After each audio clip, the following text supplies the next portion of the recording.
All right, you guys ready for this today? So we're going to do another one of our big reviews here, looking at Unit 2, our biggest unit, the three branches of the federal government. I mean, this thing is huge, and I narrowed it down to like 15 slides. You're welcome. So, executive, legislative, judicial branch. Three big chapters, got it down to 15 slides. So let's go through this quickly. I'm going to share this with you so you don't need to worry about racing to try to keep up because you're not going to. Okay, Congress. Gosh, I wish I had the little pieces of paper. Wish you had a table partner. Ready, go, right? And we could see who basically get done the quickest. The House, Senate. House is for basically those states that have the most people on it, that benefits them the most. Senate is basically based on equal representation. So little states have as much power in the Senate as big states do. 435 people in the House based on population, 25 years old. They serve only a 2-year term, so they're up for re-election every even number year. It's the year 2020. Still, it's been a heck of a year so far. And that means that there's an everybody up in the House of Representatives, all 435 of them, they're all up for election in this November. Okay, more along the party line, you tend to have more Republicans vote for Republican bills and Democrats vote Democrat. It's evenly split, right? Powers in hierarchy. Speaker of the House has a tremendous amount of power. Some of the special powers they get, revenue bills. That means money. But bills that have to deal with money go through the House. And of course, impeachment. You may have heard about that. The Senate, 100 of them, 50 states, 2 per state. That's, do the math. Equal representation. Every state has 2, no matter how many people you have in it or how few people you have in it. Looking at you, Montana. You got to be 30 years old. They get a 6-year term. So that's a long term. That means every even number year, basically a third of the Senate is up for re-election. They are much more independent, but that's a relative term. What that means is you might actually see Republican senators voting for Democratic ideas and vice versa, right? We saw Mitt Romney during the impeachment process actually voted to impeach, at least at one count, a Republican president. And then he just didn't get invited to a recent event, but that's how it works. Special powers. They get to approve all presidential nominations. So the president nominates a new Supreme Court justice. It's got to be approved by the Senate. They get to ratify all treaties that the president makes. And they have that ridiculous power of the filibuster. How to get elected into Congress? Be a member of Congress. That helps. Being an incumbent has an incredibly, beneficial. It's incredibly beneficial to be an incumbent. Over a 90% return rate. We may think Congress does a terrible job, but we keep putting the same people back in office because there's such an advantage to being an incumbent. Got to advertise it. You can use credit claiming, saying that you did this and you had nothing to do with that kind of thing. I did all these good things and I wasn't involved in any of those bad things. We can find out what positions they take. And then, of course, what they're leaving out here is you have access to money. People are going to give you hundreds of thousands of dollars, right? And they will do that for your campaign because you have the power. They want to try to keep people who have power in power. As far as leadership in the House, you got the Speaker of the House. That's Nancy Pelosi right now. The Democrats have control of the majority in the House. So they basically preside over that with the Speaker of the House. They have the most, whatever party is in control has the most members in each of those committees. They also have then the leadership of those committees are then going to also be from the majority party, right? We got a majority leader and minority leader. We got a majority whip and minority whip in the Senate. We don't have a Speaker of the House. And so what they have is they have the quote, the president of the Senate. That's the vice president. He's never there. He's got other things going on, like maybe the coronavirus. Instead, we'll have a majority leader that runs the Senate. You also have the president pro tempore, which is the longest serving member of the majority party, right? They also have the majority leader, who's extremely powerful, and the majority whip and minority whip. Remember, all the power in Congress is in the committees. You have standing committees. We have joint committees, select committees, conference committees.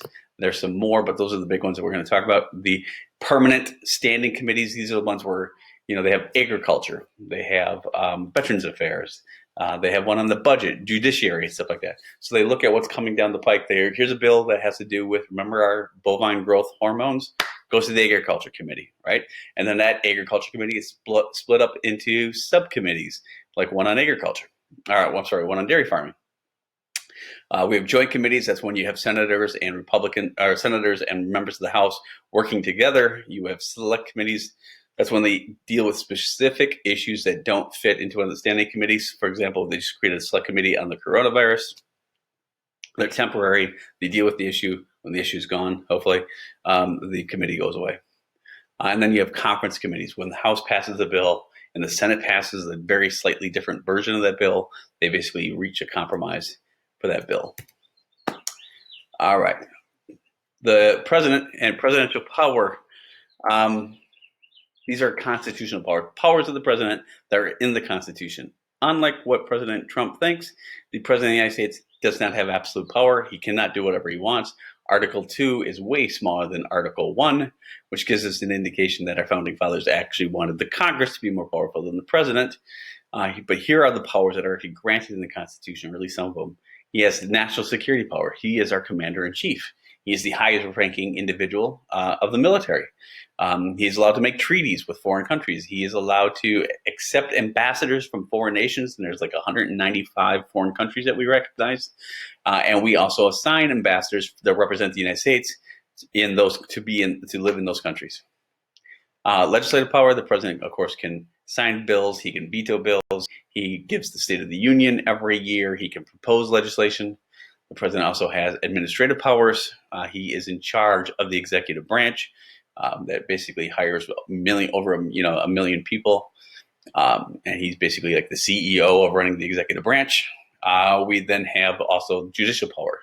The president gets to choose who's going to be a federal judge as long as it gets approved by the Senate, and the president also can grant pardons and reprieve. So you never know.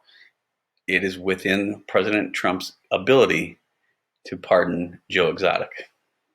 We'll see. Chief executive. We got the vice president. All right. His job is to preside over the Senate and to take over if something happens to the president. We have the executive cabinet. At least 14 executive agencies. Different presidents have allowed other people to be considered part of their cabinet. But we typically think of like Secretary of State, Secretary of Defense, Secretary of Treasury, Secretary of Agriculture, and the list goes on and on. We got the executive office that's like National Security Council, the Council of Economic Advisors, Office of Management and Budget. You want to know how much this bill is going to cost? The Office of Management and Budget does it for you. You want to basically think, well, like, what can we do to get this economy going again? The economic advisors are there for you. National Security Council, what are we going to do about Iran? Those of the National Security Council are the ones who can help you out. When we see the president in the West Wing sitting in the Situation Room, right? That's the National Security Council who's usually sitting around there. Then we got the White House staff. That's what the entire West Wing is all about. Your chief of staff and your various deputies and so forth. And we got the First Lady, right? She has her own own agenda, and it's not an official position. There's no pay for what they do. So, all right, the president and Congress and how they deal with each other. We got the chief legislator as one of the powers the president has. He can veto a bill. He can sign a bill. The House and Senate can override it with 2/3 vote. The president can do a pocket veto. Remember, Congress acts like high school students, and they tend to turn things in at the very end of their session. If they do that and there's less than 10 days left of their session, the president can just basically take that thing and stick it in a drawer. Don't sign it, don't veto it, and it just dies. And then the Congress would have to basically bring it up again if they wanted to get passed. Party leadership. The president is without a doubt the biggest figure in his party. President Trump can draw a huge crowd. Not right now, but the president can draw a huge crowd for his party and basically leads his party. And if the president has a huge victory, he can basically bring other people along with him on his coattails. So if we see a huge victory, and we'd have to go back to probably 2008 when President Obama won his first term, then we saw a lot of Democrats basically ride on his coattails and also win seats in the House and the Senate, stuff like that. Public support. The president's public approval ratings helps give them leverage. If the public approves of the job they're doing, it makes it easier for them to get the things they want passed, right? It's what we call a mandate. Basically, you get elected by a huge number of people, or you have a huge amount of popularity and approval, very high approval rating. You can say, look, the people have spoken. The people want my ideas, my thoughts and feelings on this issue. So other issues, the president is also the chief diplomat. He basically is the figurehead of the United States to the rest of the world. He negotiates treaties. He meets with foreign leaders. He makes trade deals and stuff with them. He's the commander-in-chief, like we already talked about. But the president cannot declare war. We would not give that kind of power into the hands of one person. Only Congress can declare war. But the president can send troops into harm's way, but he's got to get congressional approval in order to do that within 60 days. He's also supposed to be a crisis manager. Perfect example of what we're going through right now. If something happens, a hurricane, a contagious virus, we expect the president to basically handle this. And he's got to play that role of crisis manager.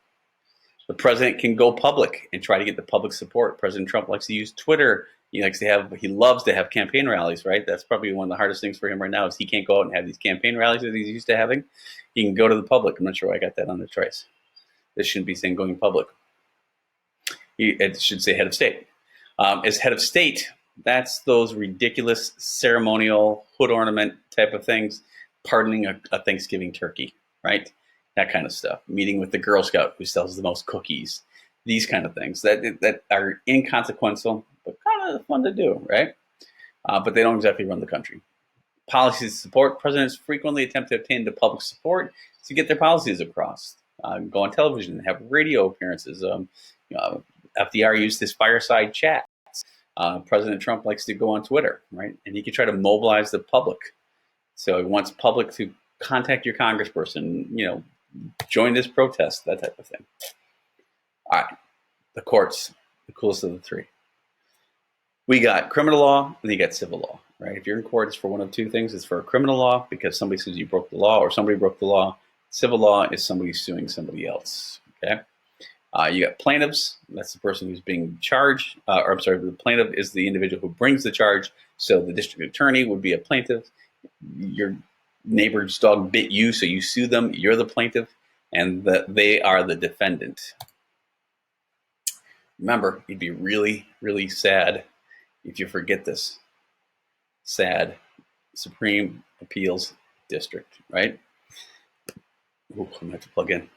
All right, so what we have here is the district courts. Those are at the very bottom. 94 district courts. Sorry about that. Did you get nauseous? 94 district courts. They have original jurisdiction. They're the only federal courts where they have like what we would consider to be a normal court. They have a witness. They have a jury. They have the defendant and the plaintiffs and their lawyers, right? And then they have one judge who sits up there and hears the case. And that judge acts like the referee, basically, making sure that everything's fair and right. You then have the appeals court, 12 of them throughout the United States. And they don't determine whether or not a person's innocent or guilty. They determine whether or not a person's constitutional rights were violated. Was the trial fair? Did the police violate their rights of search and seizure? That type of thing. Did the district court judge make a mistake? Those type of things. And at the very tippy top, we got the Supreme Court. 9 judges. Go ahead, name them. Just kidding. All right, 9 Supreme Court judges. One of them is the Chief Justice. The other 8 are Associate Justices. And they get to hear and decide which cases they want to hear. Basically, you have about a 1% chance of them picking your case. I'm trying to think. The Supreme Court just made a ruling recently.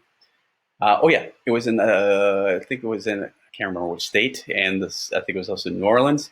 They basically had a system in place for the past 100 years that was different than everybody else's, where you could actually be convicted of a crime without a unanimous jury. All he had to do was get a majority. So if you had 8 people on the jury basically say you were guilty and 4 said you were not guilty, you went to jail. Like nobody else did that. They just threw that sucker out and said, nope, you can't do that. So, all right. How do you get to be a federal judge? The president has to appoint you. The Senate has to approve you. Okay. And the to become a federal judge, you're going to have a president of the United States who's going to want to put you on there because you're appointed for life. So it's a big thing. And it doesn't matter if you're talking about the Supreme Court or if we're talking about the district court. District, appeals, Supreme, they're all appointed by the president. They're all approved by the Senate, and they're all appointed for life. So we did talk about something called senatorial courtesy. Let's say that there's an appeals position that an appeals judge opens up for some reason. Oftentimes the president will reach out to a senator from that state if they're of that president's political party and say, look, who do you think I should put in there? Remember, being able to put somebody onto the Supreme Court is one of the highest things that you can do as president of the United States. Regardless of what happens in November, President Trump is going to have influence in the federal government because he's got not one, but two people on the Supreme Court during his 4 years as president. The court can shape the policy that happens because they get to select which cases they want to hear. We don't normally think of this as being like policy making, but it is. Like when they decide to listen to an abortion case, but not listen to one about gun control, that's shaping policy, right?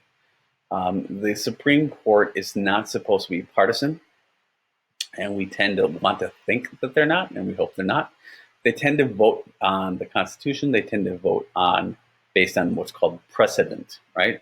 Previous rulings by the Supreme Court. But that doesn't mean they can't override or change the Supreme Court rulings.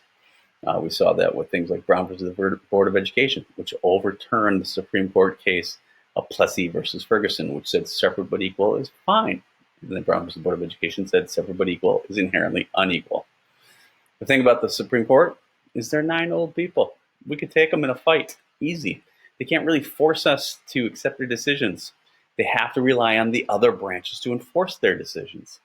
I recently was rewatching, because what else are you going to do? I was rewatching Forrest Gump.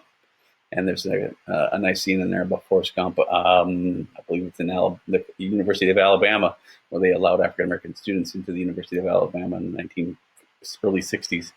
And you see basically, you see federal officers escorting a young black woman into the school against the governor of Alabama's wishes. That's the example. The Supreme Court can say we're going to have that we're going to have desegregation of the public schools, but they need to rely on other people to actually enforce that decision. We can skip over these, because I don't think we need them. But we do have a whole bunch of Supreme Court cases that we basically have already covered. I don't think we need to go over those, because no question they could ask you about it isn't something that you can just quick Google on them. So we're all good. Don't panic about the Supreme Court. Okay.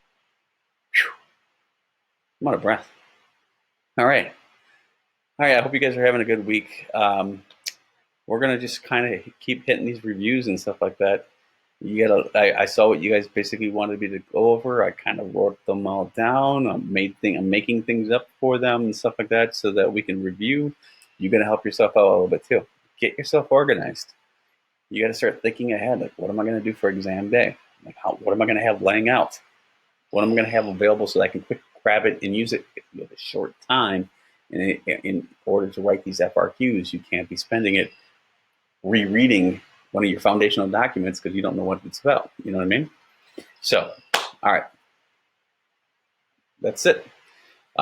Hopefully you can get this all down. Let me know if there's anything I can do to help you. Make sure you stay safe out there, and always make sure you wash your hands. All right. We'll see you guys tomorrow.